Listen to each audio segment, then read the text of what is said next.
అమెరికాలో సరుకు ఉత్పత్తి రంగంలో ఉద్యోగాలు లేవు. ఆ తర్వాత రాను రాను మెక్సికో పికప్ అయింది కదా, దాంతోపాటుగా మెక్సికోలో చాలా పరిశ్రమలు పోయినాయి, అలాగే కొరియా పోయినాయి కొన్ని. ఎట్లా దాంతోపాటు మీకు ఈ మధ్యకాలంలో బంగ్లాదేశ్ లాంటి చిన్న చిన్న దేశాలు, వియత్నాం, మళ్ళీ పరిశ్రమలు ఏమీ లేవు. అమెరికాలో పరిశ్రమలు ఎందుకు లేవంటే అమెరికాలో కాస్ట్లీ లేబర్.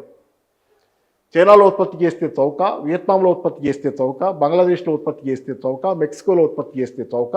ఈ చౌకైన ఉత్పత్తులు అమెరికా తీసుకెళ్ళి అంటే రవాణా చేసి అమ్ముకున్నా అక్కడ ఇంకా చౌకే అది, అక్కడ లేబర్తో ఉత్పత్తి చేసేదానికంటే.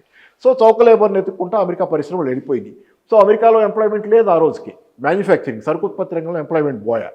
ఆ తర్వాత 90లు వచ్చినాయి. 90లు వచ్చేసరికి ఏమైంది, ఇంటర్నెట్ ఇవన్నీ రావటం మొదలైంది, ఆన్లైన్ వచ్చింది కదా. 95 నాటికల్లా పూర్తి స్థాయిలో ఆన్లైన్ డెవలప్ అవటం అయిపోతుంది దాదాపుగా.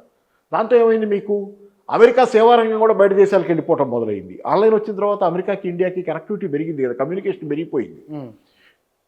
లైవ్ మీరు చేయొచ్చు, ఇక్కడ మీరు ప్రాజెక్ట్ చేస్తుంటే అక్కడ వాళ్ళు చూసుకోవచ్చు కావాలంటే. ఆన్లైన్ వచ్చింది, దాంతో ఏమైంది, సేవారంగం కూడా అమెరికా నుంచి వెళ్ళిపోయింది. సరుకు ఉత్పత్తి రంగం పోయింది 79, 76 నుంచి వెళ్ళిపోవటం మొదలైంది.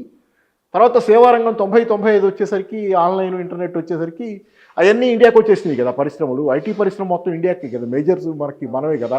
దాని గురించి ఇప్పుడు సమస్యలు వేరే ఉన్నాయి, దాని గురించి మాట్లాడతాం. అది కావాలంటే మాట్లాడదాం, లేకపోతే దాని పక్కన. సేవారంగం మొత్తం పోయింది. దాంతో ఏమైంది, ప్రపంచానికి ఫ్యాక్టరీ చైనా అయింది, ఫ్యాక్టరీ సరుకు ఉత్పత్తి ఫ్యాక్టరీ. ప్రపంచానికి ఫ్రంట్ ఆఫీస్ అంటే సేవలు అందించేది, సర్వీసెస్ ఇచ్చేది, అది ఇండియా అయింది. ఇంకా అమెరికాలో జాబ్స్ ఎక్కడ ఉన్నాయి?